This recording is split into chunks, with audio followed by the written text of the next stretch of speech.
by thanking you for entrusting me with the privilege of presiding over the affairs of our beloved community and serving as your chairperson since 30th November 2024. I am grateful to your excellencies for the diligent and gracious support extended to me during my tenure. When I assumed this role, I committed to prioritize key deliverables to drive our integration agenda. These include enhancing peace, security, stability, and economic development in the region, increasing intra-EAC trade and investment, strengthening private sector engagement, and the involvement of MSMEs in driving economic transformation and accelerating the inclusion and the conclusion of the East African Community European Union Economic Partnership Agreement. Additionally, I committed to address non-tariff barriers to trade by enhancing infrastructure connectivity and regulatory harmonization, and progressing our shared aspiration for a political federation. I am delighted to report that we have made significant progress on these key areas, and as a result, our community is marching forward towards an even more integrated and prosperous future. Our commitment to enhance peace, stability, and economic development in the region. The community partnered with other stakeholders to address some of the peace and security challenges affecting our region, especially in the Eastern DRC. You may recall that under the East Africa-led Nairobi process on the restoration of peace and security in Eastern DRC, we agreed to adopt a coordinated approach and merge the Luanda and EAC-led Nairobi processes. Subsequently, President Mnangagwa, the then chairperson of the Southern Africa Development Community, and I engaged several times on this matter, and I wish to confirm that the African process towards restoring peace and security in Eastern DRC is now fully under the leadership of the African Union. A panel of African facilitators was appointed to support the peace process, and the AU appointed a mediator who presented a progress report on the peace process to the just concluded 39th session of the Africa Union General Assembly that took place in February this year. On our commitment to increase intra-EAC trade and investment, I am pleased to report that trade among partner states has continued to register positive growth, with the value of trade within the region rising by nearly 22% from US dollars 33 billion in 2024 to US dollars 40.3 billion in 2025. By any stretch or measure, that is very commendable progress. Exports from the region grew significantly by 32% to $19.6 billion, while imports rose more moderately by 13% to $20 billion. This has significantly narrowed the region's trade deficit from US dollars 3.4 billion to US dollars 1 billion during the same period. In other words, we are exporting more than we are importing, and we are making progress. I am looking forward in the coming days that in fact we will have a trade surplus with other markets. A key highlight of our meeting today will be the launch of the East African Customs Bond under the Single Customs Territory. The Customs Bond was rolled out by partner states in January 2025 after a successful pilot in the Republic of Uganda. This trade facilitation instrument will enhance customs security to ensure payment of duties and taxes if goods placed under customs control are not properly delivered or accounted for. The launch of this bond is therefore a key milestone in strengthening the implementation of the single customs territory and facilitating the movement of goods across our region. The region also recognized the central role of the private sector and small and medium enterprises as key drivers of economic transformation. In this connection, I wish to report that in November 2025, I presided over the opening ceremony of the 25th East African Community Micro, Small and Medium Enterprise Trade Fair in Nairobi, which attracted over 2,000 participants from all partner states. The event showcased our diversity in creativity and innovation while providing an opportunity for peer learning and job creation amongst our people. Our engagement with the private sector also focused on our shared objective to promote a culture of quality production across all sectors of our economy while enhancing the role of women in regional trade.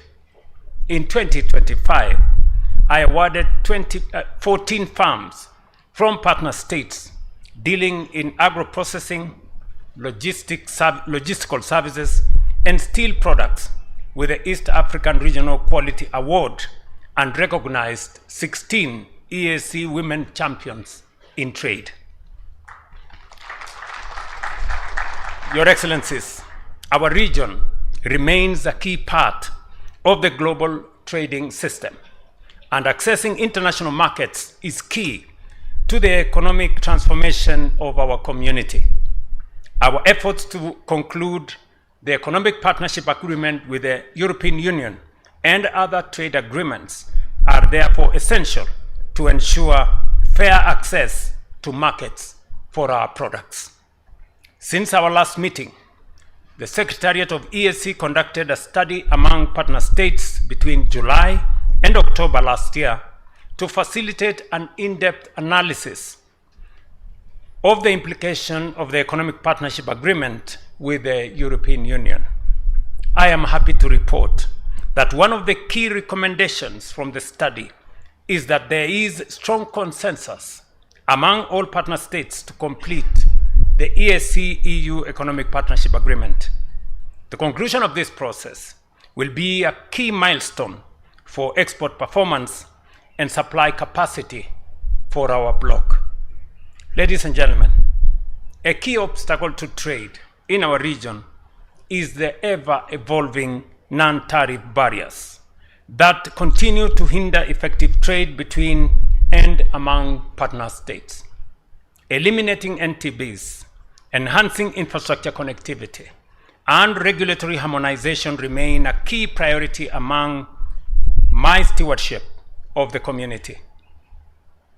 I am therefore pleased to inform you that our concerted efforts to eliminate non-tariff barriers have yielded results, with the number of reported barriers declining by about 56% from 61 NTBs in 2024 to 27 NTBs in 2025.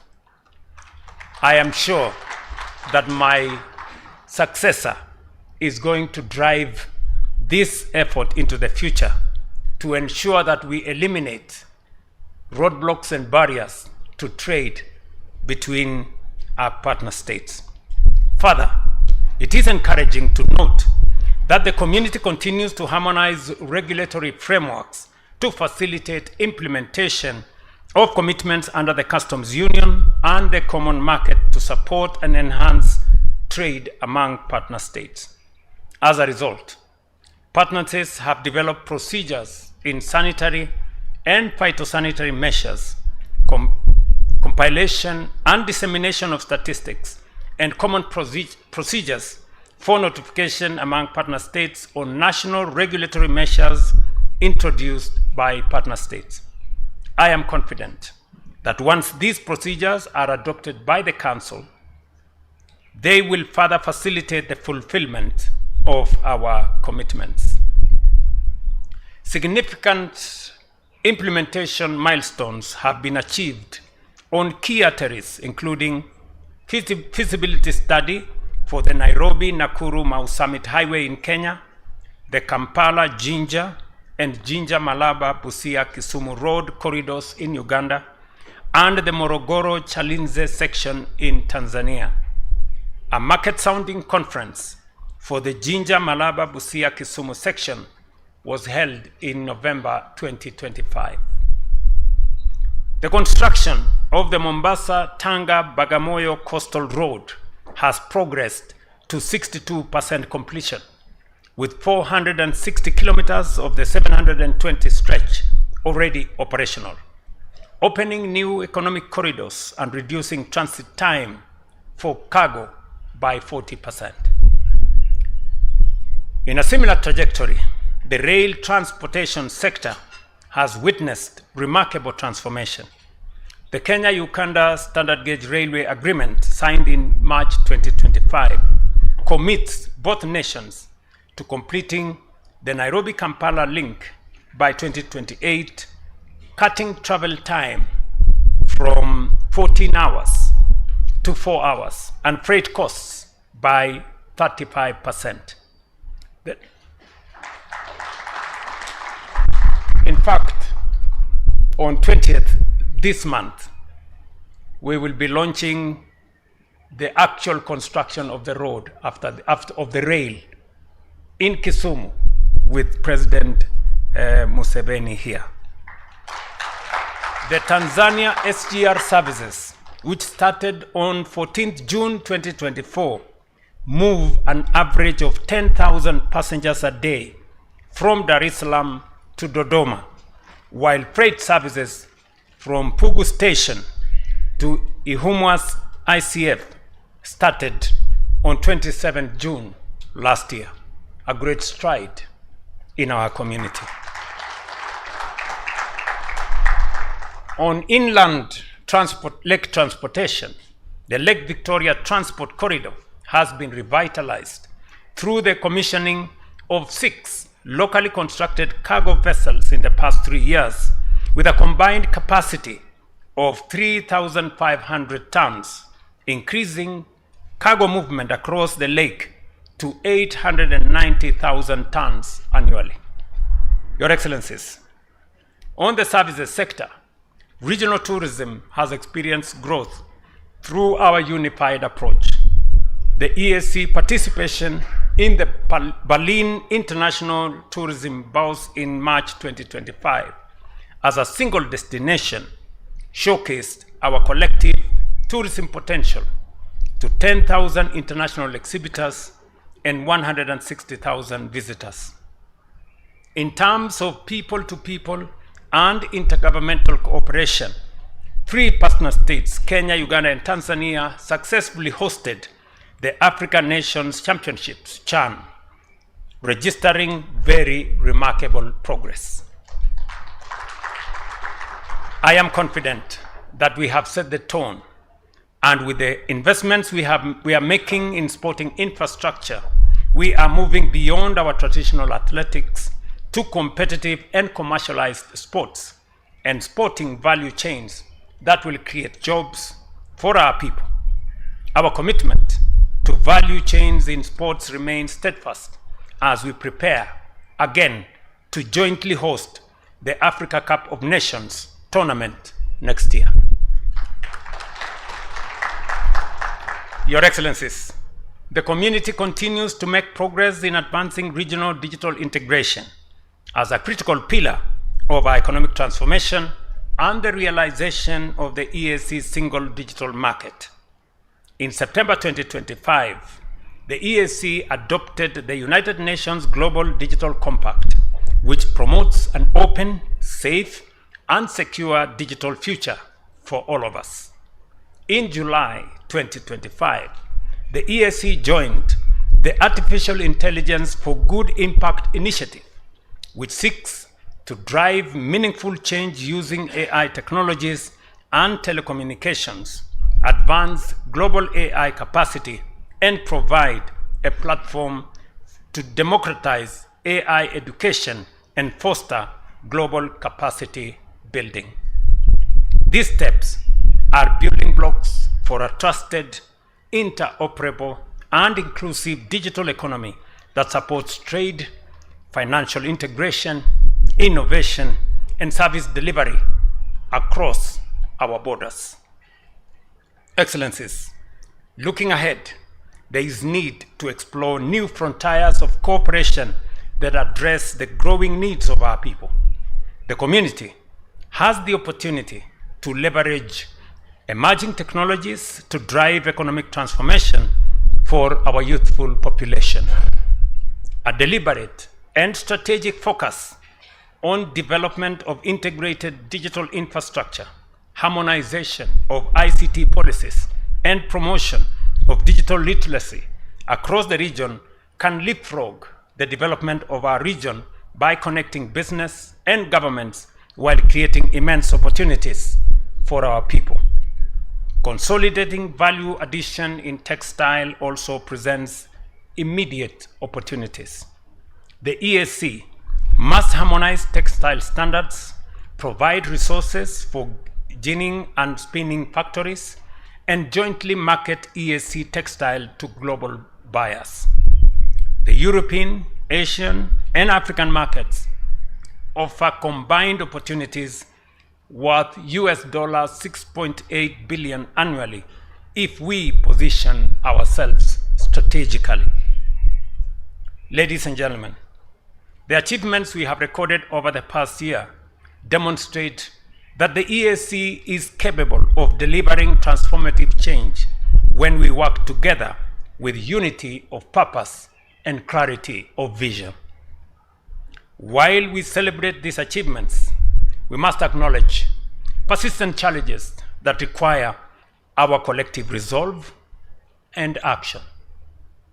Delayed and non-remittance of statutory contributions to the EAC budget continue to hamper our ability to implement development projects and fulfill our collective commitment.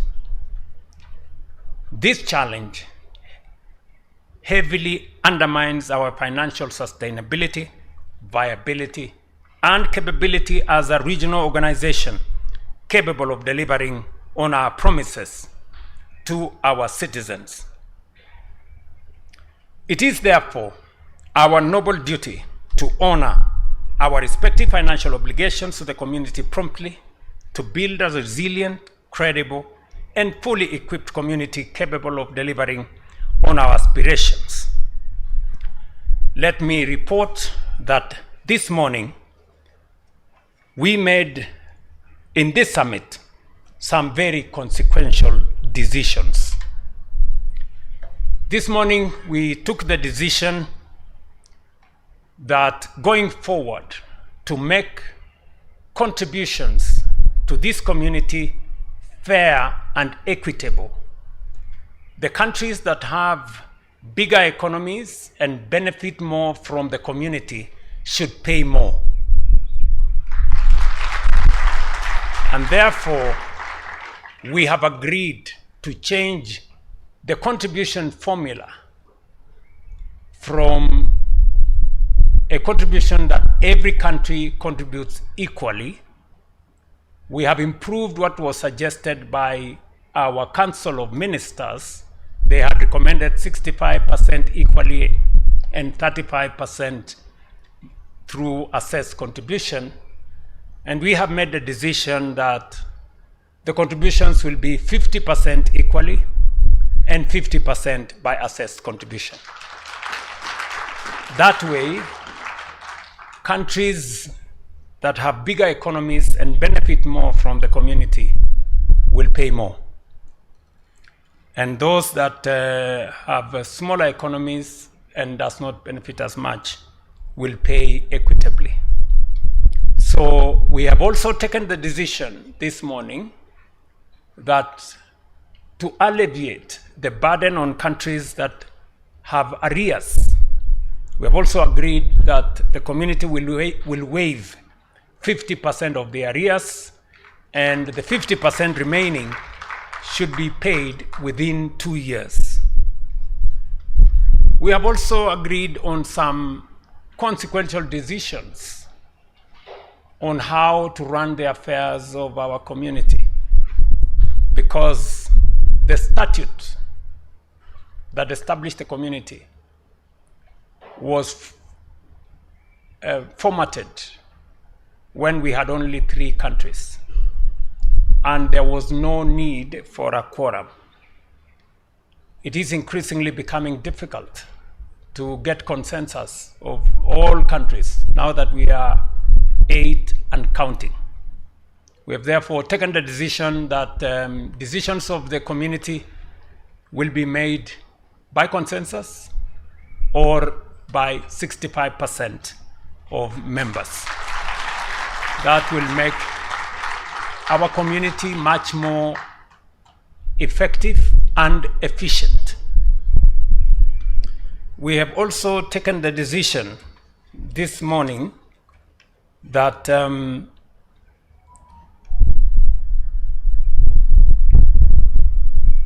members of our East African Legislative Assembly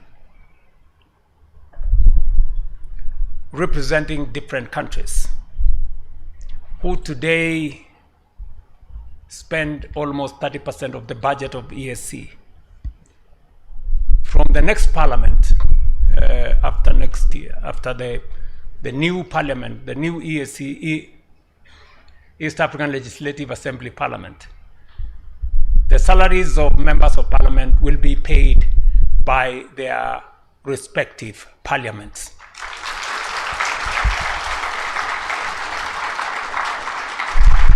That will significantly reduce the burden on the East African community, so that we can spend more resources in making sure that we have an effective East African community. Only allowances of members of parliament, therefore, will be paid by the EAC whenever they do their business, but salaries will be paid by the individual countries. We have also taken the decision,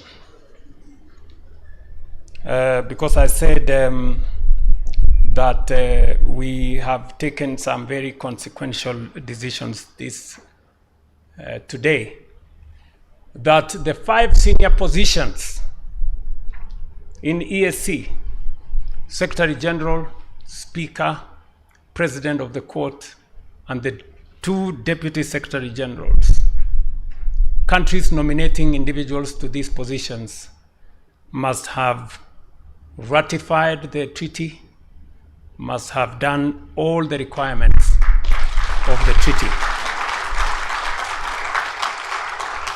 so that we can look into the future and make sure that the political will to belong and to be part of this community is registered by all member states.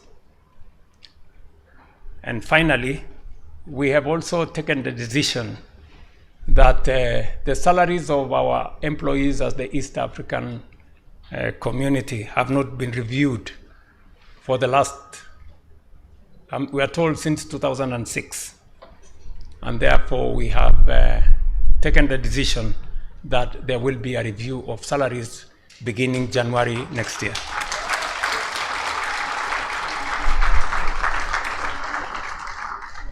And we have given one assignment. The issues we have mentioned here are not subject to any other discussion by any other person.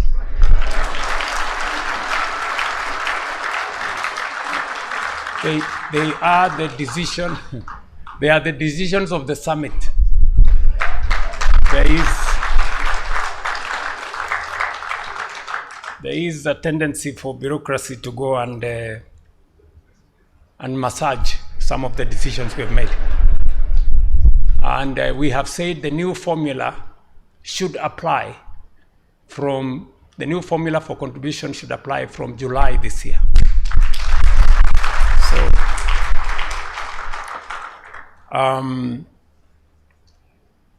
we have given one assignment to our Council of Ministers.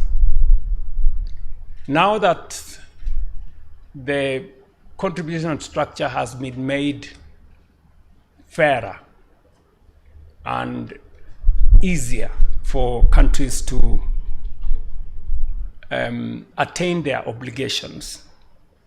Going into the future, we need to agree on those who are suggesting, countries, partner states that are suggesting nominations for senior positions.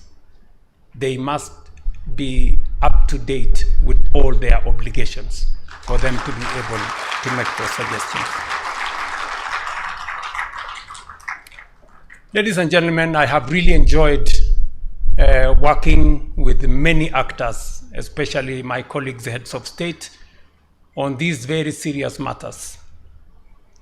I have applied my mind to it. We have had consultations and discussions with my colleagues, and I want to thank them for their immense contribution and support.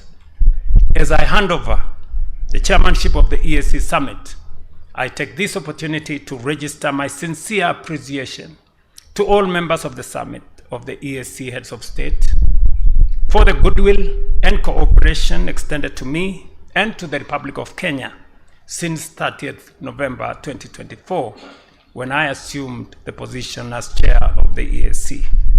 I also wish to commend the Council of Ministers for their dedication and excellent work that they have done to further the integration of our region.